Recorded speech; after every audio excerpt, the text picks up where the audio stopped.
harus dikerjakan sama seriusnya dengan UTS dan UAS.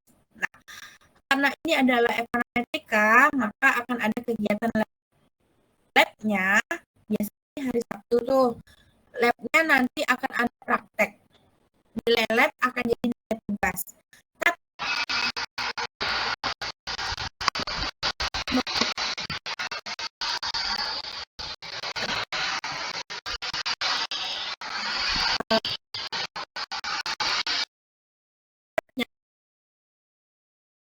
cara membaca hasil output mungkin saya jelaskan di kelas, nanti latihannya di lab. Kira-kira seperti itu. Kalau tidak ikut lab berarti nilainya 0. Nah, labnya ini praktek. Saya sih berharap saya diperbolehkan membuat kelas hybrid untuk lab. Jadi kayak on dan offline.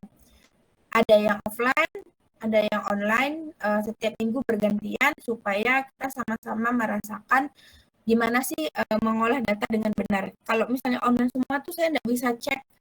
Kalau kalian misalnya salah memasukkan data, salah menginput data, tapi kalau offline itu akan lebih cepat ketahuan salahnya di mana. Bagaimana jika mahasiswa tidak punya laptop? Saya tidak menyarankan kalian untuk beli laptop, tapi saya menyarankan kalian nebeng sama teman yang punya laptop.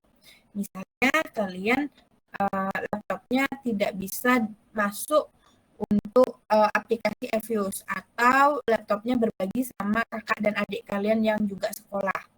Kalian boleh selama lab atau selama praktek itu bersama teman kalian. Cari satu. Tapi tidak boleh rame-rame. Jadi kayak satu orang, satu laptop berdua tuh boleh. Satu laptop berempat tidak boleh. Supaya apa? Supaya kalau satu laptop berdua itu masih terasa latihannya.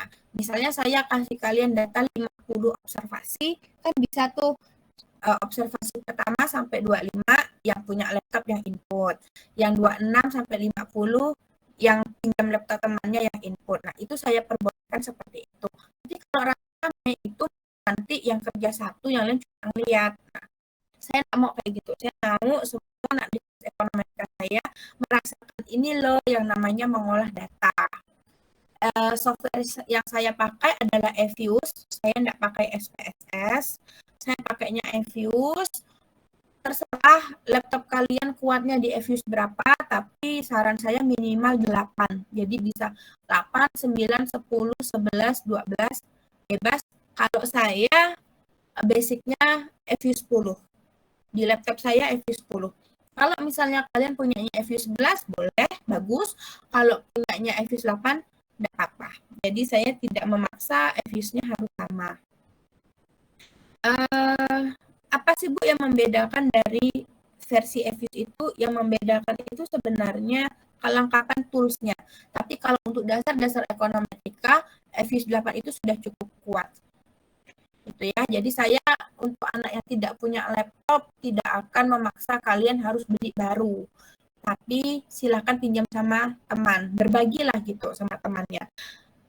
Teman yang punya laptop, tolong jangan pelit. Tolong jangan pelit. Jadi berbagilah, ajari temannya. Sama-sama. Kan cuma ngetik di hari itu saja, bukan tugas untuk bawa pulang gitu kan. Jadi kalau memang dia tidak punya laptop, cepat cari teman yang bisa jadi tempat kalian nebeng istilahnya. Jadi tempat berbagi. Siapa nih yang punya laptop, tolong jangan pelit ya. Sebenarnya sih saya lebih suka kalau kita tuh punya labcom. Jadi kalau di universitas besar biasanya punya lab komputer. Jadi kalau mata kuliah seperti ekonometrika dan lain-lain, statistik, ekonometrika, matematika itu biasanya masuk ke lab. Komputernya pakai komputer kampus. Nah, tapi di ekonomi ini enggak punya yang kayak gitu. Dulu sih ada zaman saya kuliah tuh di gedung lab bawah, ruangan yang di dekat tangga itu dulunya adalah memang labcom. Jadi kami praktek ekonometrika dulu di situ, tapi sepertinya sekarang sudah tidak ada. Kan nggak mungkin nih saya maksa-maksa fakultas. Sedangkan mata kuliah ini tetap harus berjalan. Nah, saran saya yaitu tadi, tolong berbagi laptop saja dengan teman. Di hari harus praktek. Dan saya tidak akan mendadak, tidak akan bilang, sekarang praktek. Enggak, saya akan kasih tahu jauh-jauh hari supaya kalian punya prepare. Itu untuk lab. Kemudian kalau kalian terbukti curang tugas UTS UAS, termasuk kalau jawabannya copy paste, itu nilainya akan saya bagi 2. Kalau satu kelas sama semua tidak ada perubahan, itu akan saya salahkan semua. Nah, bagaimana jika hasil FUS-nya kalau pakai sistem kan hasilnya pasti sama tuh. Saya tahu membedakan mana yang kopas, mana yang mengolah sendiri. Itu jawabannya. Kalau kalian nyonteknya rame-rame, saya ambil nilai paling rendah. Nilai yang paling rendah itu saya bagi ke semua anak yang menyontek. Jadi kalau misalnya ada 5 anak nyontek, nilai paling rendahnya 50. 50 bagi 5. Berarti setiap anak dapat nilai 10. Begitu caranya. Buatlah dirimu nyaman di kelas, tapi jangan sampai kenyamanan itu mengganggu kenyamanan teman. Jadi kalau misalnya ini kan jam makan siang ya. Kalau kalian lapar, silakan makan, tapi off cam. Jangan makan sambil on cam untuk ganggu temannya. Nanti temannya tidak konsentrasi, bukannya merhatikan saya, malah merhatikan kalian yang lagi makan. Jadi kalau mau makan, silakan off kamera. Saya tidak melarang itu, tapi saya tidak merekomendasikan kalian belajar ekonometrika sambil nonton Netflix, nonton drama Korea, nonton anime, atau sambil main Instagram. Sangat tidak direkomendasikan. Nah, kalau nilainya sudah keluar, boleh tanya, Bu? Boleh, tapi jangan bandingin dengan nilai teman. Saya paling tidak suka dengan mahasiswa yang, Bu, kok saya dapat 80, si B dapat 100. Nah, saya tidak suka seperti itu. Ingat ya, mengumpulkan tugas UTS dan UAS itu adalah syarat wajib. Tapi tidak cukup untuk dapat nilai A. Untuk bisa dapat nilai A, jawaban yang kalian kumpulkan itu harus benar. Jadi, jangan merasa ketika kalian mengumpulkan, itu kalian berhak nilai A. Tidak. Itu adalah memang wajib. Ya wajib dikumpulkan gitu kan. Tapi apakah kalian bisa dapat A? Tergantung jawaban kalian dong, benar atau enggak. Kalau jawabannya enggak benar, berarti kan nilainya rendah. Seperti itulah kira-kira. Kemudian kalau kalian merasa bahwa saya keliru dalam menilai, silakan bawa bukti yang menunjukkan bahwa kalian memang benar. Jadi misalnya harusnya kalian dapat 80, saya tulis 60 ujiannya. Kalian harus bawa bukti mengapa seharusnya kalian dapat 80, bukan 60. Kalau ada tugas kelompok, kemudian ada kelompok yang banyak drama, sulit dihubungi, tidak mau bekerja, hanya mau ngeprint, tidak peduli dengan kelompoknya, silahkan laporkan kepada saya. Saya tidak akan memberikan nilai yang sama untuk tugas kelompok bagi anak-anak yang tidak bekerja. Maksimal dia hanya dapat setengah dari yang kalian dapatkan. Jadi kalau misalnya nilai kelompoknya 80, tapi ada satu anak yang tidak bekerja, dilaporkan, maka maksimal anak itu dapat 40. Dilihat lagi nih, saya lihat apakah dia presentasinya bagus, apakah dia ada kayak perbaikan. Kalau memang tetap ogah-ogahan, ya bisa saja nilainya cuma 20, 30, atau 10. Kurang lebih seperti itu. Hal-hal lain mengenai perkuliahan akan diatur selanjutnya. Sampai di sini ada pertanyaan? Ada yang mau ditanyakan? Kayaknya tidak ada ya. Kalau tidak ada, ya silahkan ya. Ya. Ibu, maaf Bu, Liza mau bertanya.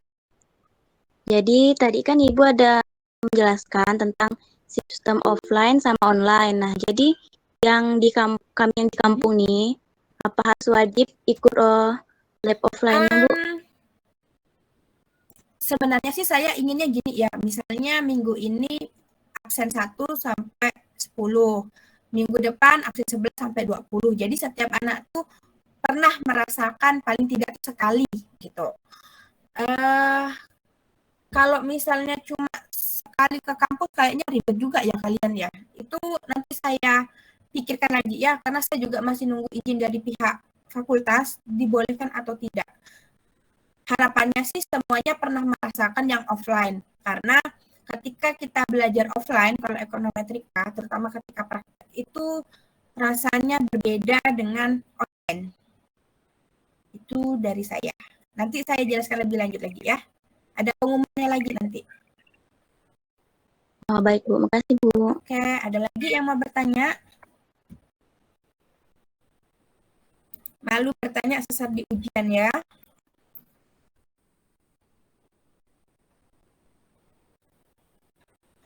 Tidak ada? Oke, kalau tidak ada saya mau jelasin kita tuh ngapain sih di ekonometrika, kenapa mata kuliah ini menjadi mata kuliah yang penting.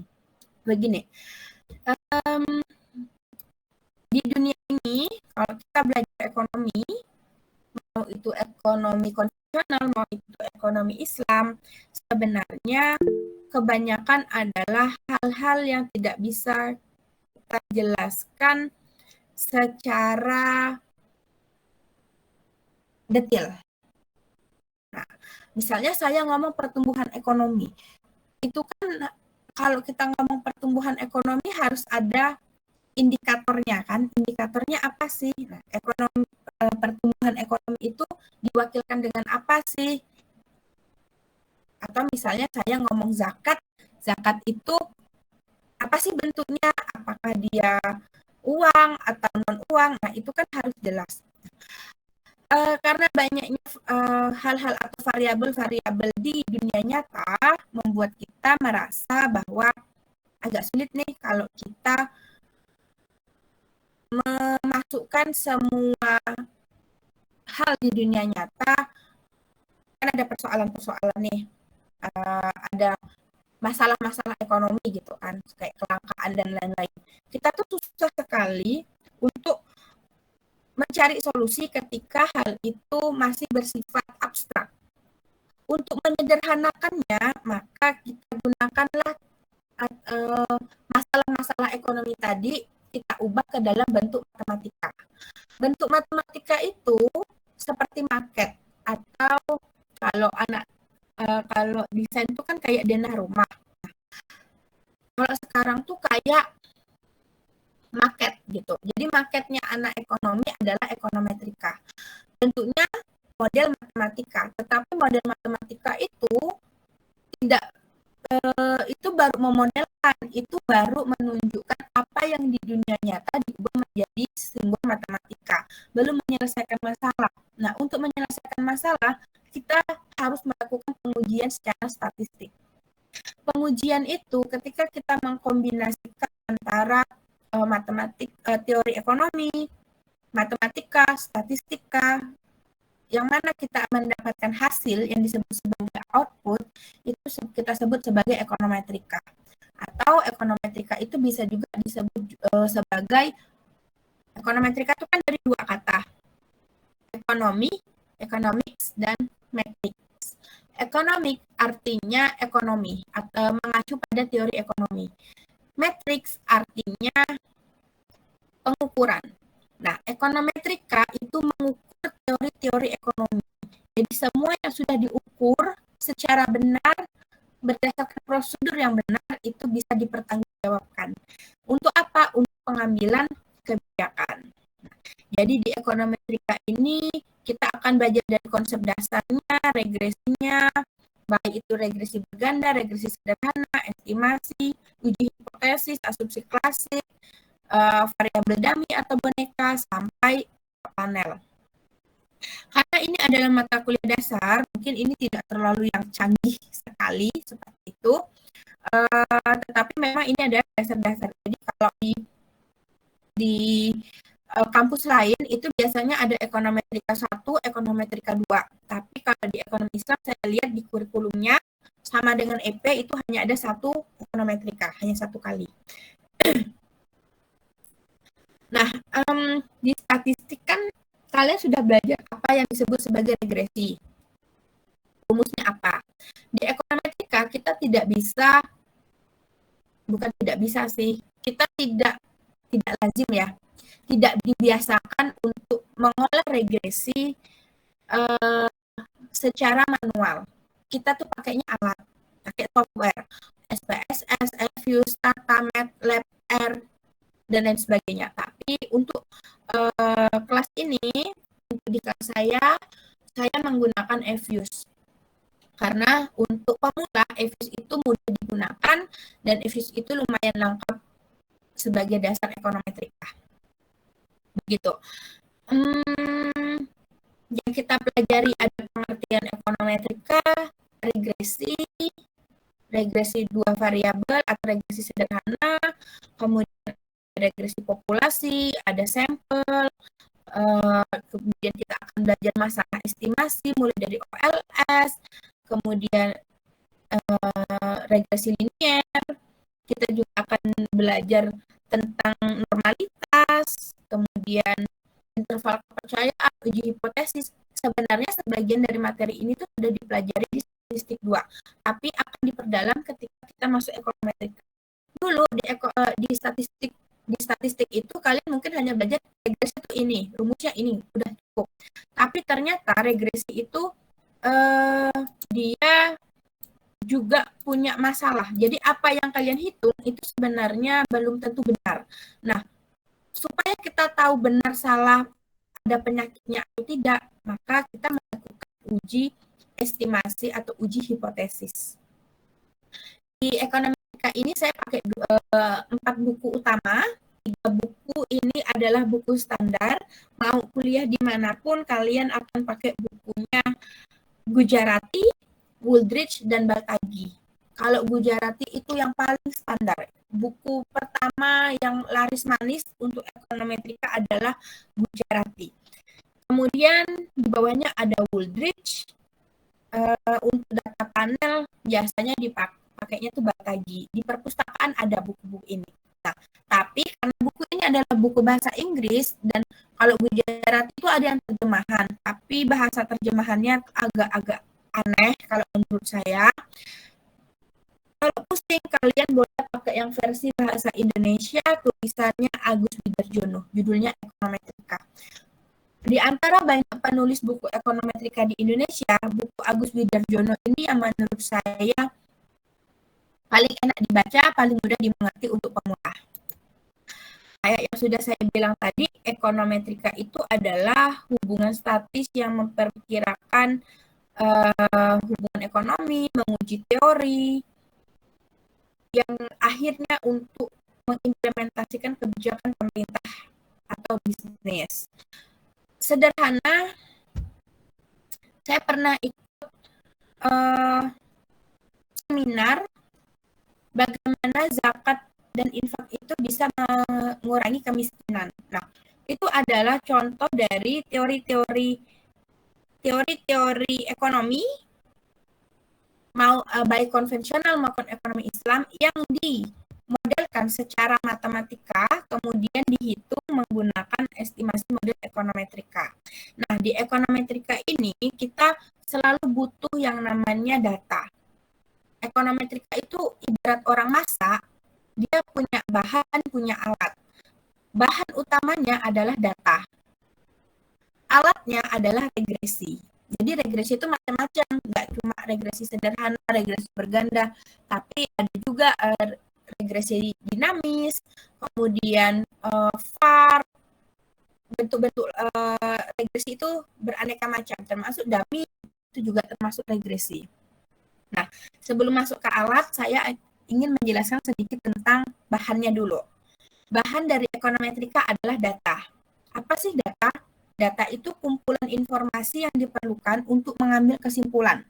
Bentuknya bisa angka, bisa bukan angka.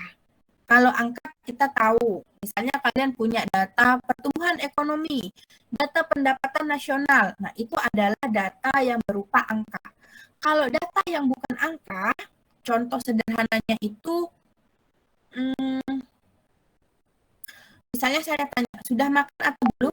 Maka ada yang menjawab sudah, ada yang menjawab belum. Itu informasi, tetapi bentuknya bukan angka. Yang seperti itu juga termasuk ke dalam data. Untuk mempersingkat, jadi data tuh banyak ya.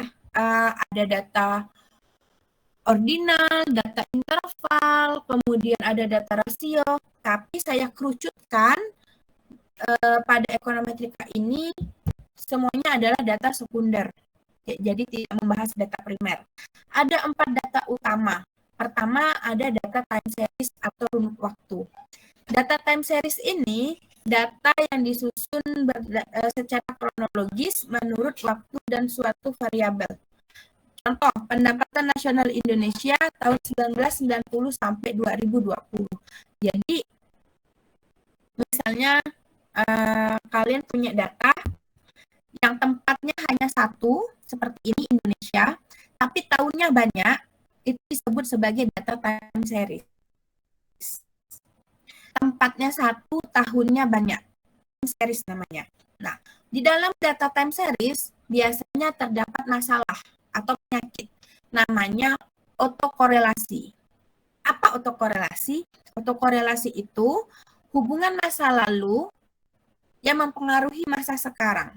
Jadi data sekarang itu dipengaruhi oleh datanya di masa lalu.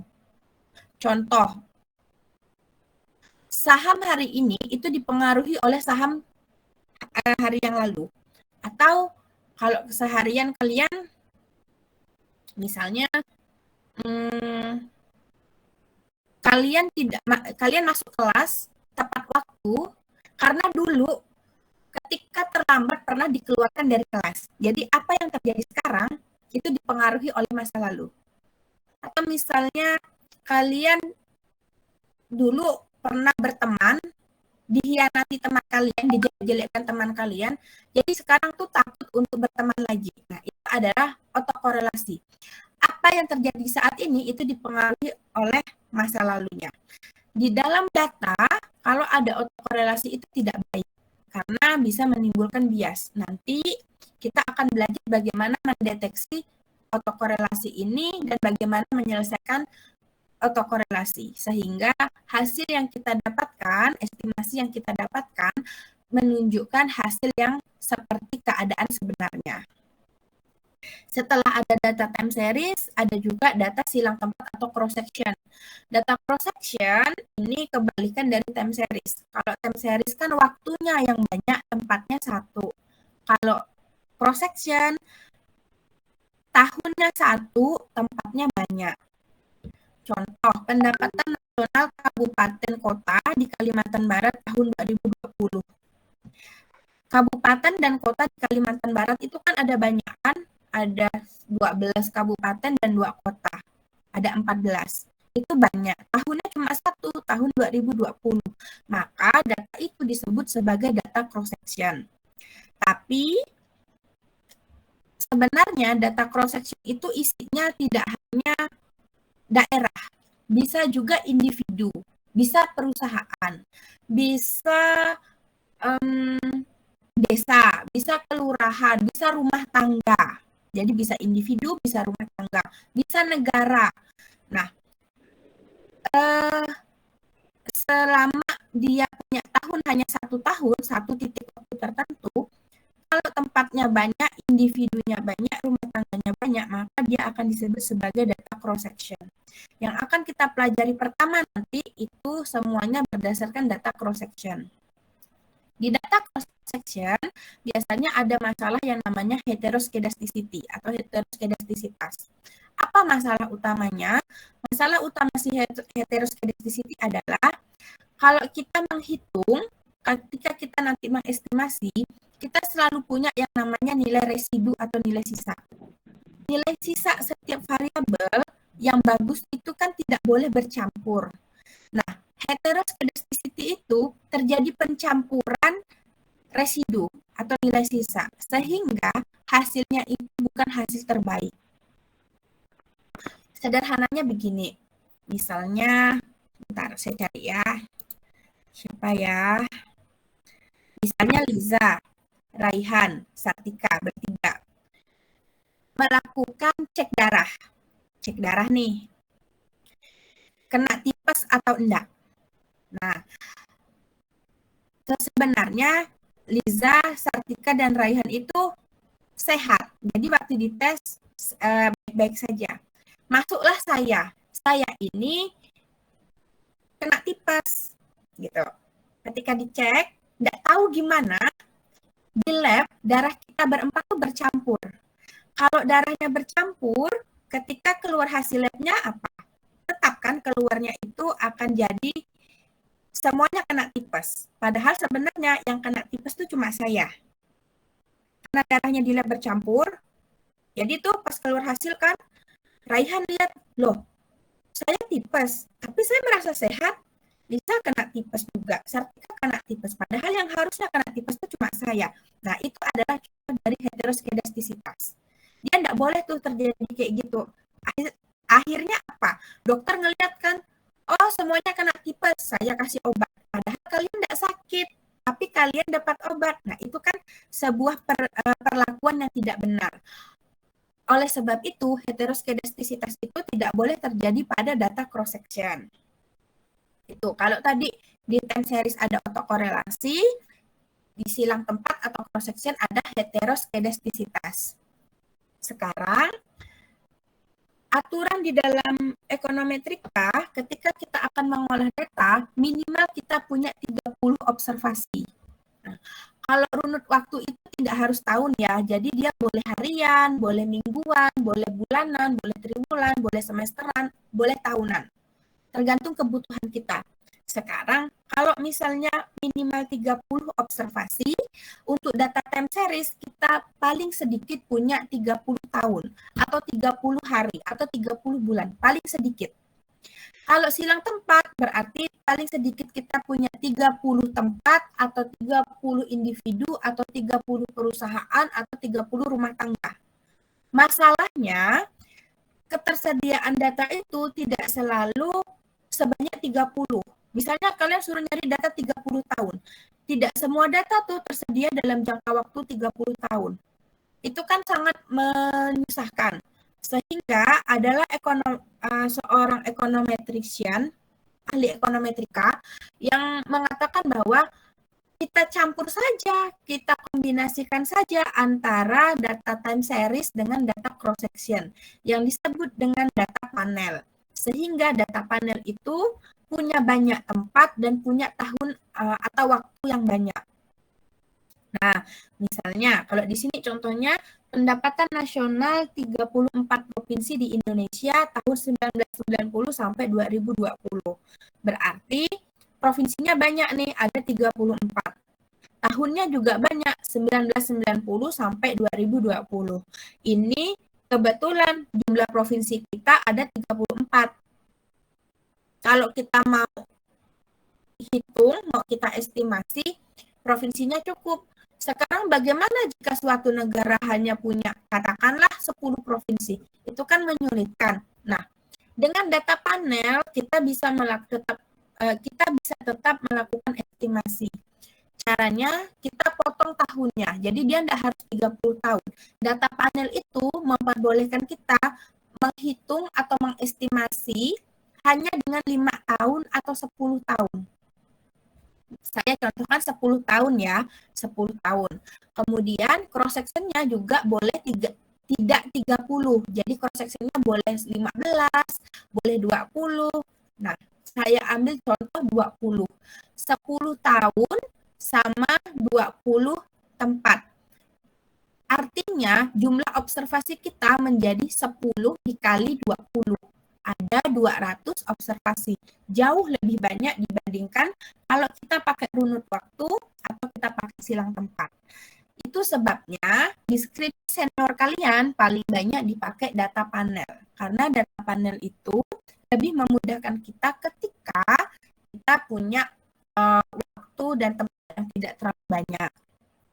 Karena data panel ini kombinasi antara runut waktu dan silang tempat, maka data panel itu punya masalah autokorelasi dan heteroskedastisitas. Jadi dua masalahnya itu muncul di data panel. Dan karena tempat dan waktunya banyak, data panel itu identik dengan keunikan. Jadi data panel setiap cross sectionnya dan setiap waktunya itu punya keunikan sendiri-sendiri. Yang ditekankan di data panel nanti kita harus bisa melihat keunikan itu, bahwa setiap daerah, setiap individu berbeda, setiap tahun, setiap bulan itu juga berbeda. Itu bisa dilihat pergerakannya. Ini data panel. Seiring berkembangnya zaman, data panel ini punya adik lah diperbaharui lagi menjadi mikropanel atau longitudinal. Jadi kalau di mikropanel atau longitudinal, contohnya itu Indonesia Family Life Survey atau survei aspek rumah tanggaan Indonesia. Atau contoh sederhananya biasanya adalah responden Bank Indonesia. Jadi kalau kalian pernah bantu dosen, ikut proyek dosen, jadi enumerator Bank Indonesia, nah kebanyakan responden dari Bank Indonesia bentuknya adalah longitudinal. Longitudinal itu seperti ini. Misalnya kalian punya usaha. Kalian adalah responden tetap Bank Indonesia. Setiap 3 bulan sekali, kalian akan diwawancarai. Triwulan pertama, misalnya di bulan Maret, ditanya nih, Liza, usahanya 3 bulan terakhir gimana? Meningkat atau menurun? Oh, meningkat. Udah. 3 bulan kemudian, Liza ditelepon lagi. Kalau triwulan kedua ini, usahanya meningkat atau menurun dibandingkan triwulan 1? Oh, menurun karena ada COVID, misalnya seperti itu. Triwulan ketiga, ditelepon lagi, ditanya lagi, Liza untuk triwulan ketiga perusahaannya mengalami peningkatan atau penurunan kinerjanya? Oh, stagnan nih karena ada PSBB, misalnya seperti itu. Nah, Liza kan orang yang sama terus, tetapi dia selalu disurvei setiap 3 bulan sekali. Maka itu disebut sebagai longitudinal. Mengapa dia panel? Karena waktunya setiap 3 bulan kan banyak tuh, triwulan 1, triwulan 2, triwulan 3, triwulan 4. Waktunya ada banyak, ada 4. Individunya pasti tidak hanya satu orang atau satu rumah tangga. Individunya banyak. Jadi perusahaan yang ditanya itu pasti lebih dari satu. Kalau responden Bank Indonesia itu biasanya sampai 100. Nah, itu adalah contoh dari panel longitudinal. Dia selalu disurvei berkali-kali. Di buku IFLS itu banyak sekali membahas tentang kesejahteraan rumah tangga Indonesia. Ada yang setiap tahunnya oleh BPS dia disurvei apakah dia cukup makan, cukup gizi, kemudian setahun kemudian disurvei lagi apakah ada perbaikan gizi dibandingkan tahun sebelumnya, apakah rumahnya semakin baik, apakah pendapatannya meningkat, begitu terus sampai batas usia tertentu. Dan jumlah datanya tuh sekitar 5.000 sampai 25 data di IFLS. Tapi konsepnya itu adalah data panel longitudinal. Jadi dia disurvei berkali-kali. Kalau tadi bahannya adalah data, alat utamanya adalah regresi. Apa sih regresi? Regresi itu hubungan antar variabel dependen dan independen atau variabel penjelas yang tujuannya untuk mengestimasi atau memprediksi nilai rata-rata baik secara populasi maupun secara sampel. Jadi kalau kalian pakai data penduduk Indonesia itu adalah data populasi yang kalian pakai semuanya. Tapi kalau kalian hanya menggunakan sebagian kecil dari populasi, berarti kalian pakainya sampel orang Indonesia, misalnya seperti itu. Nah, karena ini adalah ekonometrik dasar, maka yang kita pelajari adalah regresi statis. Regresi statis itu yang kita pelajari, kita mengabaikan unsur waktu. Jadi kalau kan ada yang namanya regresi dinamis ya. Regresi dinamis itu nanti ada lag atau kelambanan, ada pengaruh waktu yang kuat. Nah, tapi di sini karena ini dasar, kita belajar dulu yang statisnya seperti apa. Memang kita pakai data time series, tetapi kita akan mengabaikan beberapa asumsi-asumsi yang menunjukkan bahwa dia adalah dinamis. Dan nilainya bersifat tidak pasti. Mengapa? Karena nilai regresi itu, yang kalian hitung nilai koefisiennya, sebenarnya adalah nilai estimasi. Kan kita hanya mengestimasi, kan mengira-ngira. Perkiraan kita bisa benar, bisa salah. Patokannya adalah error. Makanya error itu semakin kecil, semakin bagus. Kalau misalnya kalian punya nilai koefisien regresi 4, errornya 1, misalnya ya, berarti estimasi nilainya adalah 4 plus minus 1. 4 tambah 1, 5, atau 4 kurang 1, 3. Nilai sebenarnya antara 3 sampai 5. Kurang lebih seperti itu maksud dari nilai yang statis dan tidak pasti. Regresi ini dia hanya salah satu teknik analisis. Teknik lainnya ada kausalitas, ada korelasi. Kalau regresi itu identik dengan hubungan satu arah, independen ke dependen. Kita udah tahu nih independennya apa, dependennya apa, variabel bebasnya apa, variabel terikatnya apa. Kita udah tahu. Maka itu adalah regresi. Arah hubungannya positif, negatif. Kalau positif berarti dia searah, negatif dia berlawanan arah. Nah, di sisi lain kita tahu juga yang namanya kausalitas. Kausalitas itu menunjukkan hubungan dua arah.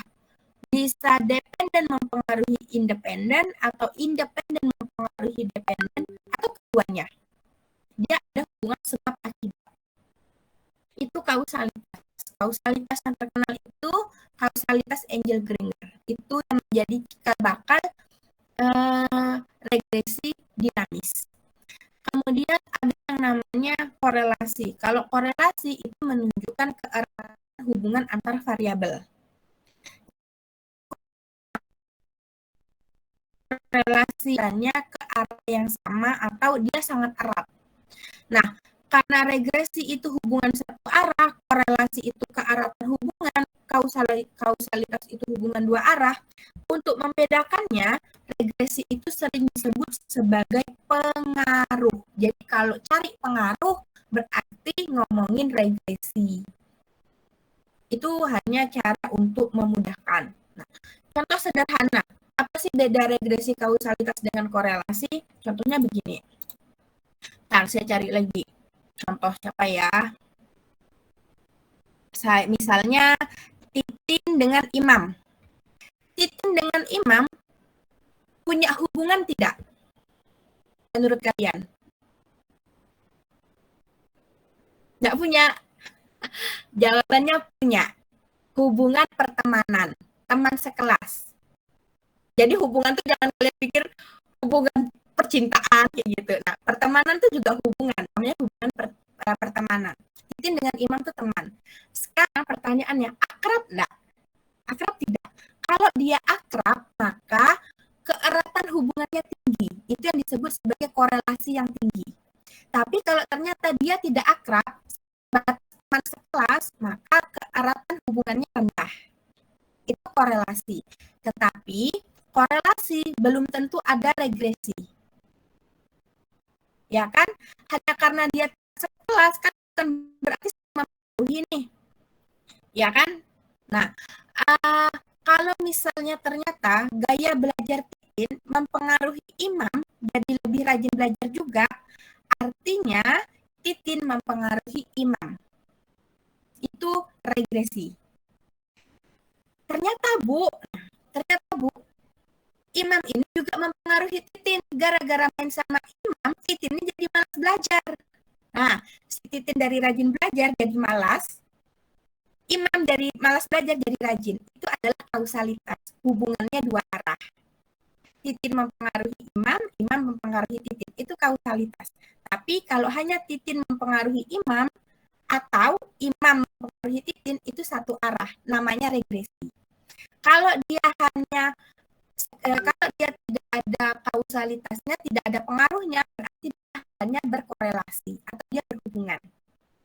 Biasa di ujian ditanya tuh sama dosen penguji, apa tuh beda korelasi dengan regresi? Kenapa kamu nulisnya regresi? Kenapa enggak korelasi? Nah, sederhananya korelasi itu pengaruh,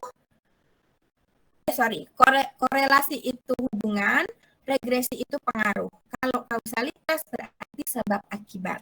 Begitu. Sama,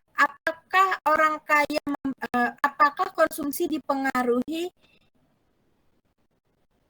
apakah konsumsi mempengaruhi pendapatan nasional atau pendapatan nasional mempengaruhi konsumsi? Secara teori, Keynes bilang konsumsi yang mempengaruhi pendapatan nasional. Tapi kenyataannya bisa saja karena pendapatan nasionalnya tinggi, konsumsi masyarakat di tahun setelahnya menjadi lebih tinggi. Seperti itu. Jadi, kalau ditanya apa beda regresi, kausalitas, dan korelasi, jawablah dengan regresi itu pengaruh, kausalitas itu sebab akibat, korelasi itu hubungan. Jadi hubungan tuh banyak ya. Jangan kalian cuma percintaan aja nih. Aduh, kalau hubungan nih pasti percintaan. Tidak.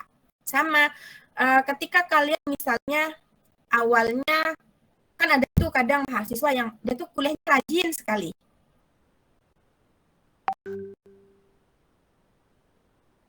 Kuliahnya hancur lebur. Berarti si pacar ini bisa jadi mempengaruhi dia menjadi malas kuliah. Itu regresi. Kalau misalnya dia pacaran selama 1 bulan, berarti 30 hari, dia bisa diregres tuh pengaruhnya. Nah, supaya tidak sembarangan meregres, masa teman diregresi gitu kan, data nih, oh hari ini si A, misalnya A dan B pacaran, terus hari pertama kelahi, di data kelahi, hari kedua di data, oh baikan, hari ketiga baikan, hari keempat kelahi lagi, kelima kelahi lagi. Itu diregres bisa, tetapi tidak masuk akal. Secara statistik boleh, tetapi di dalam ekonometrika itu menyalahi aturan karena dia keluar dari bingkai teori. Apapun boleh kita regres, apapun boleh kita cari korelasinya, apapun boleh kita cari kausalitasnya. Tapi kita harus berpatokan pada teori-teori yang ada. Ada enggak nih teori yang bilang, ada enggak nih kajian empiris yang menyatakan seperti ini? Nah, seperti itulah contohnya. Sampai di sini ada pertanyaan? Tidak ada? Ini maaf Bu, ya. Kalau, ya silakan siapa? Fauzian Anissa, Bu. Ya silakan. Kan Ibu bilang tadi regresi itu pengaruh, berarti dari seperti contoh yang Ibu kasih tadi kan, berarti pengaruhnya itu bisa bersifat positif dan bisa bersifat negatif ya Bu? Ya benar. Misal, kalau misalnya Fauzia main sama Hesti, pikirannya meningkat, berarti kalian punya hubungan positif, searah, sama-sama jadi rajin belajar. Tapi kalau setelah main, Fauzia jadi rajin belajar, Hesti jadi malas belajar, berarti hubungannya bertolak belakang. Bertolak belakang berarti hubungannya negatif. Itu. Jelas enggak? Jelas Bu, alhamdulillah. Makasih Bu. Ya, ada lagi? Ini maaf ya kalau nama kalian saya sebut jadi contoh. Jadi mata kuliah ini tuh emang lebih enak kalau kita tuh pakai contoh real kayak gitu. Kalau kalian baca bukunya, isinya tuh semua kalkulus, isinya sama turunan matematika. Saya takut kalian muntah, jadi ini saya sederhanakan sesederhana mungkin. Yang jadi objek saya biasanya adalah yang namanya muncul di Google Meet saya nih, yang paling depan. Kayak Imam yang lagi pakai bunga. Aduh, cantik sekali Imam. Nah, itu biasanya menjadi contoh ya. Atau kalau misalnya dia on cam kan kelihatan tuh dari depan. Nah, itu biasa nama saya yang sering saya sebut. Jadi bukan, oh ini nih, si ini begini nih. Saya enggak punya ini ya, enggak punya masalah pribadi sama kalian. Jadi itu pure sekedar untuk contoh saja. Ada lagi yang mau ditanyakan? Tidak ada? Kalau tidak ada, kelasnya saya cukupkan sampai di sini di minggu ini. Minggu depan kita ketemu di Kamis 12.30 insyaallah. Paling lama jam 1. Ingat kalau sampai jam 1 lewat 1